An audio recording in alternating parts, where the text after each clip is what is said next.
basically, if you go to the first slide, normally in any chapel that I have, I will have something up on the screen, one to get people's focus off me, but more importantly, for any early arrivals, they've actually got something to engage with beyond this continuing conversation that they had on the way up to the chapel or on the way out. The danger is always with these sort of quotes, I'll have images, sometimes a clip. You've always got to be careful if it actually is by the person it's claimed to be. And it doesn't really matter, obviously, because I actually think this is a great way to provide for my early arrivals something for them to think about. Often people will go to me, who on earth is Mother Teresa? So I'll have an image and hopefully they'll twig that there's a connection. Sometimes I'll talk to it, other times I won't. And they may come and see me afterwards. We do something in middle school that not everyone does in terms of chapels. We still sing. Sometimes that's a painful experience. What we normally do as a practice is the first week or two we'll just look at the words. We won't sing it. For instance, words like chide, I'll unpack, anger and things like that. So the students will hear it. I'll show with a particular group. Tomorrow I had one of my card-carrying atheist staff members was really agitated how poorly it was sung. And he has researched for me a YouTube clip that he thinks will work really well. So I've got that all ready for tomorrow's chapel where he comes to supervise. And again, these are great at the start. For the late arrivals, where they come in very much with notice me, they're drowned out hopefully by the musicians. Normally too with my slides, I like to have material on them because not everyone wants to sing. Half of my audience, usually, the male half, don't want to sing. They'll sing their footy theme song and that's it. So I'll often have a picture with an explanation. Terms 1 and terms 4 are easy because they're all hymns either for the Easter service or the Christmas service. So if there's something, and for instance if it was Amazing Grace, I'll have a shot of the composer of that and I'll have images of slavery. So you get some sort of a background. In this one, I've left it here. This is the fellow that wrote it, and the kids get some sense that the reason this person picked up on Psalm 103, God's unchanging, our bodies change as we get frailer and weaker and weaker. Henry lost family members as well. So they get a sense, that's the background. I will rarely choose songs that are promoting I'm in a friendship, special relationship, female context, Jesus is my boyfriend type songs.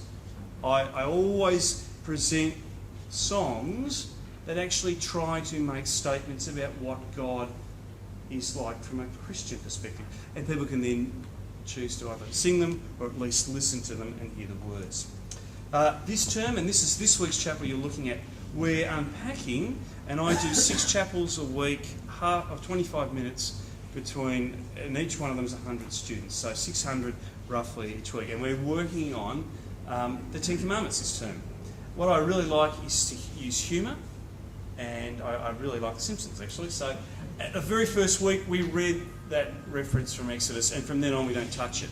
All I do is, and this is the order, I didn't just sort of start at commandment number 1 and I'm working my way to 10, I randomise it. So we did, don't take stuff, it's not yours. The Simpsons are a fantastic resource. That is my link. I'm using edited scenes from YouTube and other places to show scenes from The Simpsons. This one, Thou Shalt Not Steal, it's brilliant. Homer gets an illegal cable hookup. Lisa, the moral compass, yes, of The Simpsons, she protests. And it's just fantastic. It's a great episode. If you haven't seen it, it's the 8th commandment. We look at how we interact with others, and I show a clip from there. One of the things that I always do too is I try, wherever possible, to get students to hear staff speaking to them, to get the staff to own the chapel. Because what's fascinating is that the staff own the chapel, they're there before everyone else, and they are hurrying people in. And I've had staff come and talk on particular commandments, and one person who's just spoken before me talked about the Philippines, another person spoke about their photography and the images of God. So we've worked our way through all this, and you can't go wrong with The Simpsons, it says it all. A lot of staff got very agitated. Staff from different experiences in their own life couldn't believe that I was even going to touch this one. I said, well, there's 10. I can't do 9. I have to do... Yeah, so that was an interesting one. And that's, you're going into a minefield when you start talking in this area. And what I do is with all of the commandments, I then look at something that involves Jesus in terms of idols, and we've done... And this one I said it's the hardest in 2014, is to slow down and actually gather your thoughts, not just have a sleep in on Sunday, because we can do that, but actually try and get God into your decision making. Some of the students do it well, others have no interest. We did this one last week about the remembering God in your decision making. It's interesting, this one, and this is the hardest one I think I've done to date, is thou shalt not murder. Very light-hearted with this. This is when I did this on the school holidays. I worked out what I was going to show, and I didn't end up showing it. And I'll show you the reason why in a second. But I always have a setting to it, and I look at Jesus, and I talk to them about how Jesus interacts with the murderer. His own cousin is killed, and they get some of the context. I always have 4 students saying 1 slide each, just to get them here, get them comfortable with delivering a message. I'm very fortunate to have some great staff who will talk the kids through the words. So once, instead of Pontius Pilate, I think my favourite was Pompous Pilates. That was one I've had, but not this week, but another time. So you get some beauties. I had Jesus of Gallipoli instead of Galilee once, and all that. So sometimes it can be a painful... I'm not sure what's going on here. It can be a painful experience. I always give my heads of house the option to choose. I have a rostered list, but I always say, you know your students. I know some of them. If they are a poor reader, if they will die behind the lectern, don't put them on, swap them. What frustrates me is that I know that certain houses will never do that, and I will get a poor student who should never have been put here in that position. And that's a tension I have to live with. And I'll send a little comment. Please change the people. I'm going off a list. So I go through the names. Sorry, this is not as good passage if you like. Always use images. Passion of the Christ, a controversial movie, but I think to actually see a physical human representation beyond stained glass, beyond artwork, is sometimes really valuable to think, this might have actually happened. So that's why I use, wherever possible, shots of real people.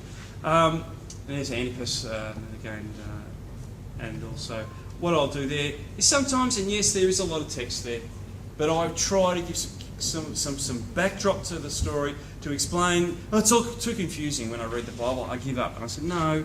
Once you know, it's easy. And then I'll use a bit of an explanation, and I'm talking. Those that aren't interested in me, they'll read that. That's my concept. I always have something for them to read if they're not interested in me, because I don't really mind if their focus is on that rather than me. I can live with that quite well. And then I talk a little bit about the whole Antipas interaction, the brutality there, because thou shalt not murder. My whole focus is on Mother Teresa's comment, be kind, be kind, be kind. What's your attitude towards others? And then what I'll do is no matter what I say, they say it better. And I edit what I want, and I will give out of a 25-minute chapel probably 5 minutes. And the scenes that I showed of this episode was Homer starts up a business ploughing driveways in the snow. His mate Barney, who got advice from Homer to do it, does it. Homer sets him up to be killed. Thou shalt not murder. He's breaking it. And then we see what happens. So I'll use a scene for that for 4 or 5 minutes. And that is designed so that when these kids in the next 20 years rewatch it, go, I remember this. I've seen part of this in chapel. I remember what this story. They might not even remember what I'm talking about, but hopefully they will. Then I come back to, always in the chapel, I give people an opportunity to gather their thoughts, to reflect, and we move often into a time of prayer. But before I do, I also try to acknowledge the different worldviews in my room. Thou shalt not murder? Well, up until now, I've talked to people from the perspective of you making choices. But I also think that as a person of faith, and the faith community has the option to do more than just saying, bad luck, you're in the wrong place at the wrong time. That's all that group can offer, I think. Yes, we'll promote justice and accountability, but ultimately we have the option on this side to say, well, what about the person who's a victim of being murdered? And it's very appropriate this week. I actually toyed with changing my chapel this week and wrestled with it all weekend, and I was ready to ditch it on Sunday night after watching 60 Minutes. I really did, but I actually have this great hope that death is not the end, that people who have experienced terrible injustice, been brutalised and killed, we have something to remind our students that catchy quotes, and we're living in a society of forward quotes or stop the whatever, we actually have more to answer, more to offer with Revelations, for instance. And then I go into a time of reflection where a musician will play. It shows the age too, how quickly I'm old. We remember this. Not all my students in Year 7 will be aware of it. I would never show the plane just about to hit the Twin Towers. You can be careful with your images because your images can distract, and I always also say to all my students, you're going to see some images during our reflective time that may be confronting. Please see your head of house, see me, see the counsellors, if this triggers something for you. And then the music plays, we work our way through it. They're too old to remember the tragedy on this bridge, but we all remember it. They're too old, perhaps, to remember the drive down to Geelong and going past that horrible dam. They will remember Jill at Carey.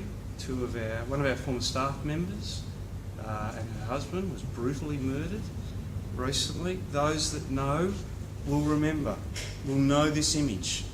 I don't advertise it.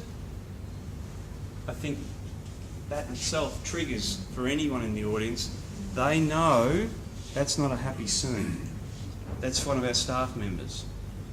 They should all remember Daniel. Thou shalt not murder.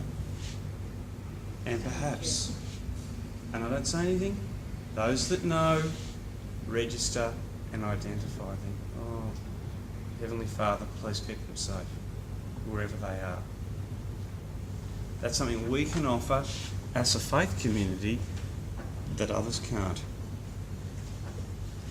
I'll always close sometimes with a quote. The music's still playing, I'm not speaking, we've gone for 3 minutes.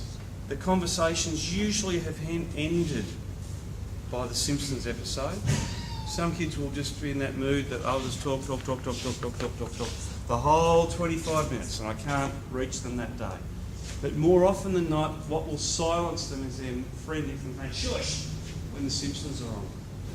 And that's often my trigger point. They won't listen to me, but when they hear Homer or Lisa or Bart say, there's a change, and then I go straight into this, getting them to think about what do they value, what are their priorities, what holds their interest. I'll leave them with a quote, and because our audience has a range of faith and non-faith traditions, I normally do the prayers. I'm a bit more selective in terms of who I ask to pray. I'll do it as a fallback scenario. I prefer to ask Christian staff, if they feel comfortable, to do it. And often I'll try and give this to staff beforehand so that they can say, look, Scott, I'm not really comfortable with this wording. It's okay, I'll do it. Because it's something. And I should have said, often with my non-Christian readers, be they staff or students, if they don't want to say for the word of the Lord, thanks be to God, I'll just change it to here ends the reading. And then they're comfortable to say it. So you have to have some sort of flexibility in there. Not selling out your own values, but being aware that what you don't want to put a stumbling block in front of others. And so I'll close with this prayer because what happened on Monday? What day is it? It's a day that Guinness tries to make a lot of money by hijacking a person. What's his name? I did this in assembly this morning, you see, about how it frustrates me that people hijack great people and great workers for the poor and the needy to sell, green booze? Yeah, exactly. So why don't we all stand, and I want to close with this prayer. If you feel comfortable with that, please say amen. So let us pray. Gracious God, as we look towards the Easter event, forgive in us what has gone wrong. Repair in us what is wasted. Reveal in us what is good. Amen. And if you please said it just before I do finish, that would instantly, the audience would instantly trigger, chap was finished. But then, because I have the great privilege, I'm the only one at my school, from middle school, who speaks to every middle school student every week. Principals don't, heads of house speak to their own group, but I speak to everyone. And so I'll always incorporate, and we have little ads. And so we've got our Easter service coming up. And again, it was lovely talking about what are we giving up. And one of the things we're asking our students to consider is to bring to our Easter services on the Tuesday or the Wednesday services that we have an item of tinned food which we'll give to Bapcare's Asylum Seeker Centre. I had hoped they'd come this week. They couldn't, but we'll hopefully get them in the future. And then I always, again, start off with something to think about and I leave them with something. So that's me. Thanks, Scott. Any questions?